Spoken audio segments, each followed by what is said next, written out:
So for this last assignment in iteration level 1, we need to create this Fibonacci sequence, just like the last one. The tip is really about the algorithm to use. It's hard for me to show any particular code without just showing you how to do it, but I can explain the thinking that you need to have when you go into this code. So let's take a look at some of the, I shouldn't do it that way, I should do it this way. Let's take a look at some of the considerations that you should think about. The first one is that just like most of these loops, we need to think about how much do we need to count. Um, in this case, what we need to do, we need to ask the user, how many numbers would you like to see of the sequence? And if they say 10, we need to count a loop 10 times. And if they say, 25, we need to count a loop 25 times. So we're going to need to store that. We're actually going to use two variables for it, which I'll show you in a minute. We need the number they want to go to, and we need the number we're currently on. Then we need a variable that stores the current answer, like the current Fibonacci number. So if we're looking at the third Fibonacci number, it's 1. But we don't have to add that to like a grand total. Lots of times we do programs where you need a grand total. This one doesn't take a grand total. This one takes what is the current answer, what is the current Fibonacci number that's printed out on the screen. And then we have to think about the math. What do we do when we're trying to figure out a Fibonacci sequence? And so this is the part where we're going to be doing this often, is you have to kind of break down the thinking that you're doing when you're doing the math. What is it that you're, really doing when you look at a pattern and you recognize it as a human? How can you break that down and put it into steps? So the first thing is, we need an answer, the current answer. We need to add those two numbers of a sequence together, right? So if 2 and 3 are the two numbers, we add them together, we get 5, and then we add the 3 and the 5 together, and we get 8. So it's going to require adding, so that seems easy. Now this is the way to think about this. Which two numbers are we going to add? Imagine pointing at those two numbers with your fingers. And so you're pointing at the 2 and the 3, and you're adding them together, and you're getting 5. Then what you would do is you would move your fingers up to the next two numbers. So now instead of the 2 and the 3 you're pointing at, you're going to point at the 3 and the 5.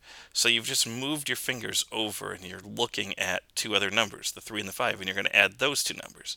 And that's an 8. Then you're going to move those two numbers over another spot.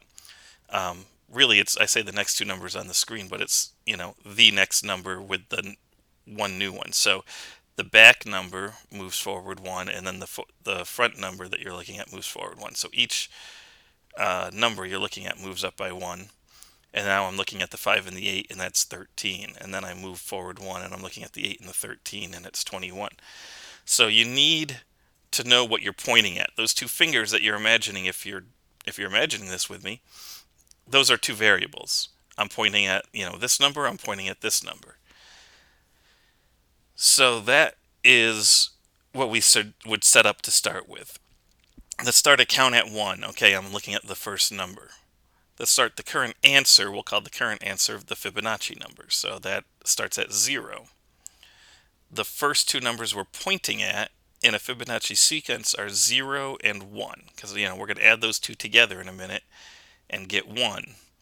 And that's what starts off the pattern. So those are where our fingers are currently pointing. And then finally, the input we need to get from them is how many times would you like to do this. So count is like where we currently are counting. Sequence is what are we trying to get to.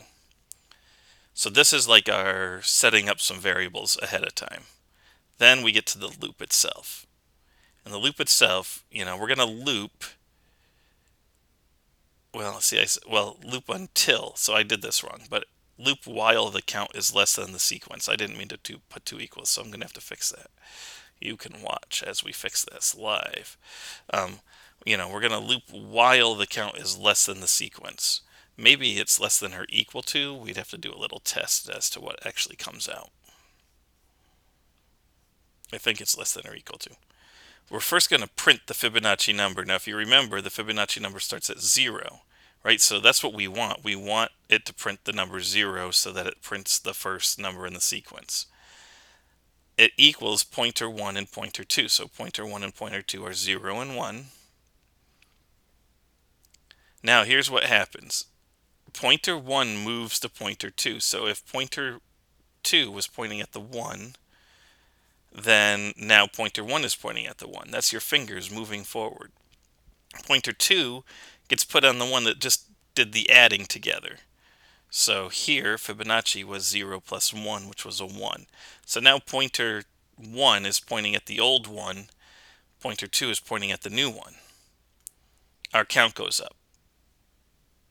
Next, we output the current Fibonacci, which was the last one we did here. So now it's a 1. And now the new Fibonacci is these two added together, which was 1 and 1. So now it's 2. So this moves up to the other number 1. This moves up to the number 2. And our count goes up. It prints out the number 1, I think, right? Lost track. No, sorry, this is the number 2.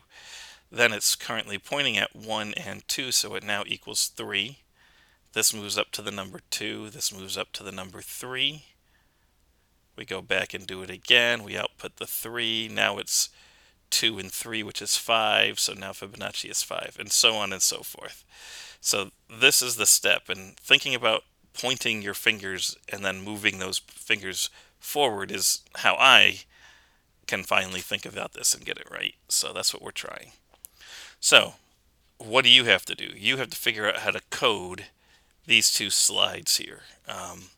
If this is the starting values, and then this is kind of the loop that you do. Notice nothing happens after the loop because we're putting our output here. We don't actually have to do anything at the end of the loop. And that's it. So good luck.